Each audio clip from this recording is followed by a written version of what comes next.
নমস্কার বন্ধুরা, সৌমির মনোহারি রান্নায় আপনাদের সবাইকে স্বাগত। সকালে হাতে যখন সময় কম থাকে আর কম সময়ে টিফিন বানাতে হয়, তখন বেলার ঝামেলা ছাড়াই এই পরোটা বানিয়ে দেখতে পারেন। বানানো যেমন সহজ, ঠিক ততটাই পুষ্টিকর এবং সুস্বাদু এই পরোটা। বাচ্চারা যারা ভেজিটেবল খেতে পছন্দ করে না, তাদের এই পরোটাটা বানিয়ে দিতে পারেন। বাচ্চা থেকে বড় সবাই এটা খেতে খুব পছন্দ করবে।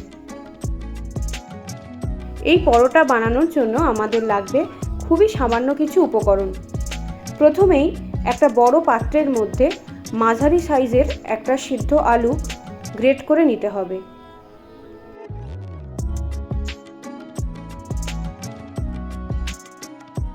আলু গ্রেট করা হয়ে গেছে। এবার এই একই পাত্রের মধ্যে গ্রেট করে নেব একটা মাঝারি সাইজের গাজর।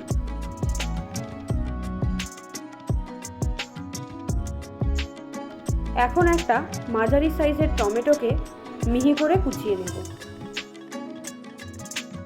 এখন এই পাত্রের মধ্যে নিয়ে নিচ্ছি 1 টেবিল চামচ পরিমাণ টমেটো কুচি ও 1 টেবিল চামচ পরিমাণ গ্রেট করা পেঁয়াজ।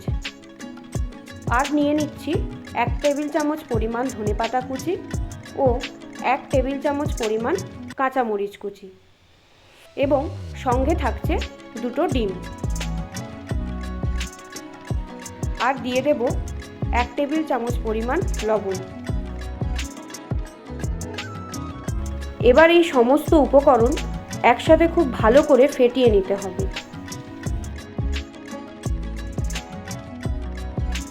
ডিমের সাথে সবজিগুলো খুব ভালো মতো ফেটানো হয়ে গেছে।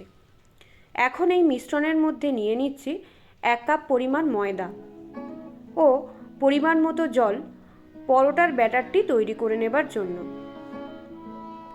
মিশ্রণটির সাথে ময়দা খুব ভালো মতো মিশিয়ে নিতে হবে, যাতে ময়দা কোথাও দলা পাকিয়ে না থাকে। দেখুন বন্ধুরা, ব্যাটারটির থিকনেসটা ঠিক এই রকম হবে। ব্যাটার তৈরি হয়ে গেছে। এবার একটা ফ্রাইং প্যান গরম করে সাদা তেল ব্রাশ করে নেব। এখন একটা ডাবু হাতা দিয়ে ব্যাটারটি প্যানের মধ্যে দিয়ে দেব। 2 মিনিট পর যখন পরোটার একটা পিঠ হয়ে এসেছে, তখন পরোটার চারপাশে একটু তেল ছড়িয়ে দেব। দিয়ে হালকা হাতে পরোটাটা উল্টে নেব। পরোটা উল্টে দেবার পর এর উপরে দিয়ে দেব 1 চামচ পরিমাণ বাটার। বাটার দিলে খেতে খুব ভালো হয়, তবে এটা অপশনাল, আপনারা চাইলে নাও ব্যবহার করতে পারেন। বাটার খুব ভালো মতো মেল্ট হয়ে গেছে। এখন এই পরোটাটা উল্টে পাল্টে ভেজে নেব। এখানে বলে রাখি, পরোটাটা ভাজার সময় গ্যাসের ফ্লেমটাকে লো টু মিডিয়ামেই রাখতে হবে। দেখুন বন্ধুরা, পরোটা খুব ভালো মতো ভাজা হয়ে গেছে। এরকম লাল লাল করেই ভাজতে হবে। বাকি পরোটাগুলো একইভাবে ব্যাটার দিয়ে ভেজে নেব। আমার সব পরোটাগুলো ভাজা হয়ে গেছে। এবার আমি আপনাদের দেখাচ্ছি পরোটাটা ঠিক কতটা নরম হয়েছে। আপনারা অবশ্যই বাড়িতে একবার ব্রেকফাস্টের এই সহজ রেসিপিটি বানিয়ে দেখবেন, খেতে খুবই ভালো হবে। আর এই রেসিপিটি যদি আপনাদের ভালো লেগে থাকে, তাহলে অবশ্যই একটা লাইক করবেন।